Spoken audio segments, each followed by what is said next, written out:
Porque assim, não existe nada mais surpreendente do que a imaginação do Padre Antônio Vieira.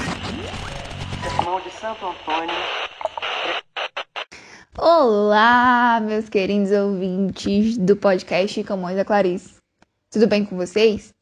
Demorou um pouquinho, mas nós voltamos com muitas novidades sobre os principais autores, as principais obras, os principais comentários sobre as principais obras da literatura portuguesa.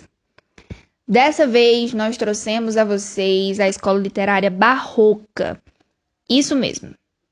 E para agraciá-los com essa escola literária muito discutida, tanto nas salas de aula, quanto nos vestibulares, quanto nas provas internas e externas, trouxemos para vocês hoje um sermão, certo? Aqueles mesmo que a gente costuma ouvir quando vai à igreja, ou ao culto, missa, seja lá onde vocês frequentam. Isso mesmo. E claro, um nome que a gente já conhece, né? Vocês já viram aí em outros episódios, que é o nome do Padre Antônio Vieira. Dessa vez, nós trouxemos um sermão muito conhecido também, muito discutido, muito estudado e bem queridinho das provas externas, certo? Dos vestibulares afora no país. Que é o sermão sobre uns peixes. Será que vocês já ouviram falar sobre isso? Trechos do Sermão de Santo Antônio, pregado na cidade de São Luís do Maranhão, no ano de 1654. Meus queridos, é isso mesmo. Hoje a gente vai falar sobre o Sermão de Santo Antônio aos Peixes, pela voz da minha querida, amadíssima Maria Bethânia. Isso mesmo. O Sermão de Santo Antônio aos Peixes, de Padre Antônio Vieira, é uma das obras mais conhecidas dele, que foi um religioso, filósofo, escritor e também orador português da Companhia de Jesus, como vocês já ouviram por aí nos nossos outros episódios.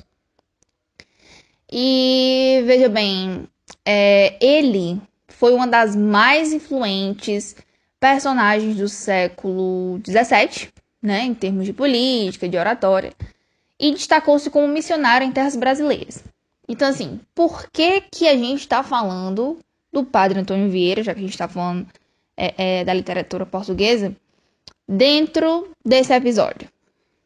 Bem, o Padre Antônio Vieira, ele foi um grande nome, tanto no barroco português, quanto em Portugal, certo? E assim, esse sermão, apesar de ter sido pregado em São Luís do Maranhão, no Brasil, no dia 13 de junho, ou seja, fez um aniversário, né, esses dias. Lembrando, né, que 13 de junho é dia de Santo Antônio no calendário litúrgico.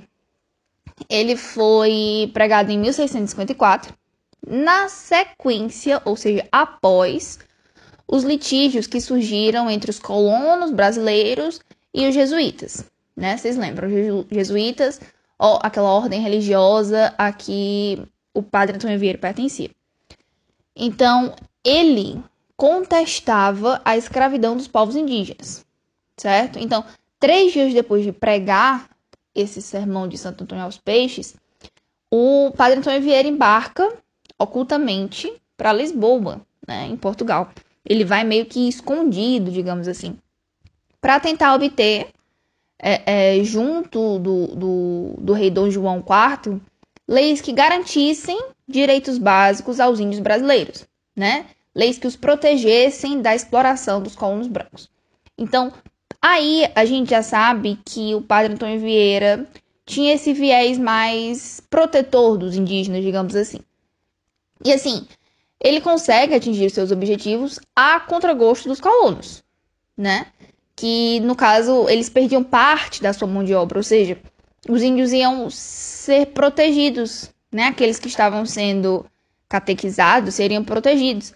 Então, assim, eles perdiam parte da sua mão de obra barata, né? Que era explorada de maneira impiedosa. Vocês devem estar se perguntando, mas professora, o que foi esse tal sermão de Santo Antônio aos Peixes? Que Santo Antônio, que peixes? Esse sermão pessoal, ele constitui um documento da surpreendente imaginação, certo? Porque, assim, não existe nada mais surpreendente do que a imaginação do padre Antônio Vieira. A habilidade oratória, o poder de síntese, o poder satírico, da maneira como o padre Antônio Vieira fala, é algo que realmente é surpreendente. E nesse sermão, ele toma vários peixes como símbolos de algumas virtudes humanas, certo? Sejam vícios ou virtudes, né? E principalmente os vícios daqueles colonos que ele foi contra, digamos assim, certo? Que são censurados com severidade, né? É a que a gente chama de tabu. Ninguém fala sobre isso. Padre Antônio Vieira utiliza a metáfora dos peixes para falar sobre. Então, assim, todo o sermão do Santo Antônio aos Peixes é o que a gente chama na literatura de alegoria, certo? Porque esses peixes são uma metáfora dos homens. Ele não está falando dos peixes, ele está falando dos homens, e para isso ele se vale da metáfora, né? Do recurso alegórico, que é a metáfora. E quanto à estrutura desse sermão, o texto está dividido em 6 partes. A primeira delas é o que a gente chama de exórdio, ou introdução, né, gente? Esse nome é mais comum. Talvez vocês tenham ouvido falar sobre introdução. Na qual ele faz o que a gente chama de chamamento. Ele diz o seguinte: vós sois o sal da terra. Os pregadores são o sal da terra, né? Cabendo ao sal impedir a corrupção, a parte ruim, os vícios humanos. Mas na terra não lhes dão ouvidos, né? Por isso eles se voltam para o mar, onde estão quem? Isso mesmo, os peixes. Há também nesse excerto a invocação da Virgem Maria. Então a gente percebe muito da religião católica presente nesse sermão. Padre Antônio Vieira era muito assertivo, ele era muito incisivo, mas nunca deixou de deixar representada a Igreja Católica nos seus sermões. E assim, das partes 2 a 5, a gente tem o que a gente chama do desenvolvimento, certo? O Padre Antônio Vieira, ele exalta as qualidades dos peixes, tais como a obediência, o fato de repreender os vícios, né? Vícios tipo soberba, oportunismo, que eram muito presentes na sociedade portuguesa daquela época, certo? Então, deve-se destacar aí a citação de diversos tipos de peixes, certo? Por exemplo, as virtudes, Padre Antônio Vieira coloca nos peixes que ele chama de Tobias, de Rêmora, Torpedo e 4 olhos, certo? Já os defeitos, eles estão presentes nos peixes roncadores, pegadores, voadores e também no polvo. E o principal defeito, entre todos os defeitos, o principal defeito apontado é o que ele chama de voracidade, né? Já que, como é que acontece no mundo dos peixes? Os peixes devoram uns aos outros, né? E pior do que isso, os peixes maiores devoram os peixes menores, certo? Então, nesse desenvolvimento, o Padre Antônio Vieira relaciona os peixes aos vícios e às virtudes humanas, certo? Cabendo a parte 6 ser o que a gente chama de peroração, né? Ou conclusão.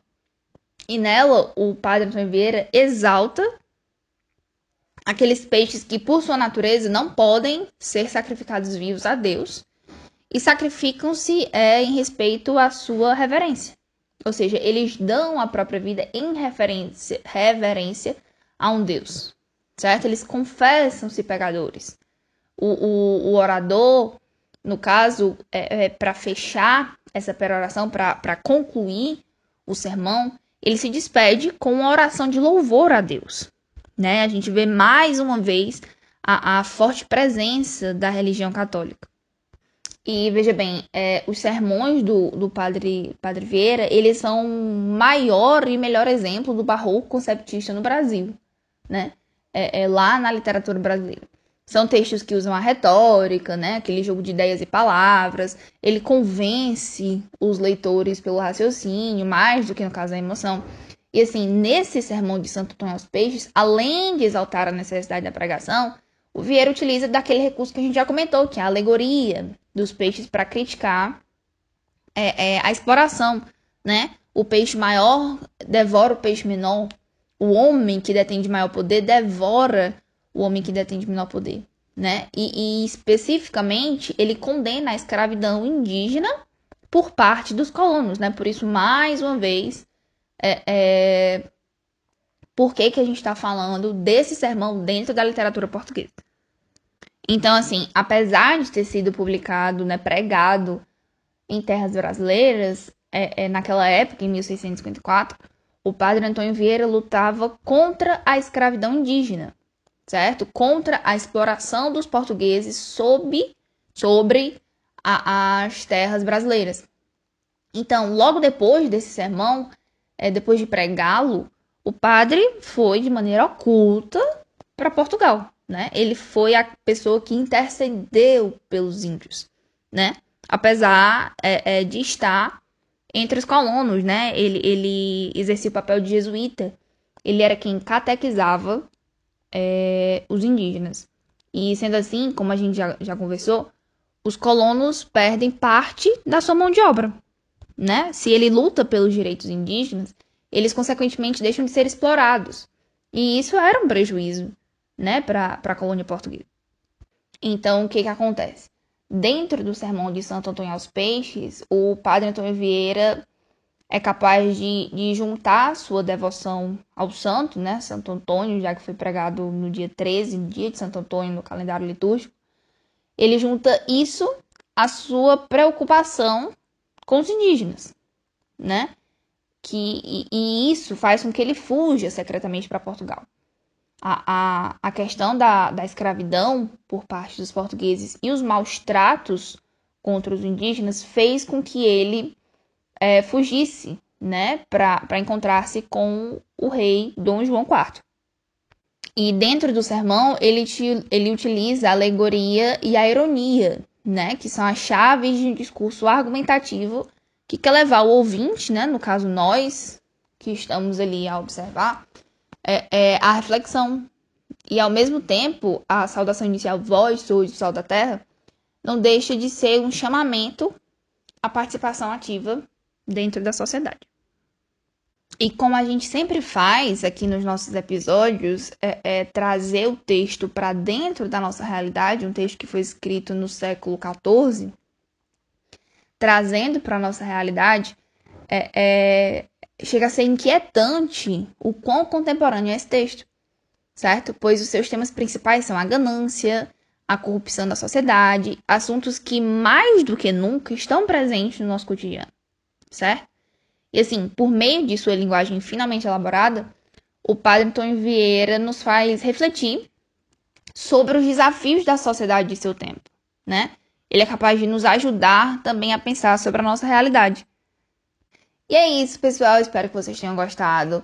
Vou deixar vocês com a minha amadíssima, extremamente eloquente e didática Maria Bethânia, que fez uma interpretação incrível desse sermão. Espero que vocês gostem, que o leiam na íntegra.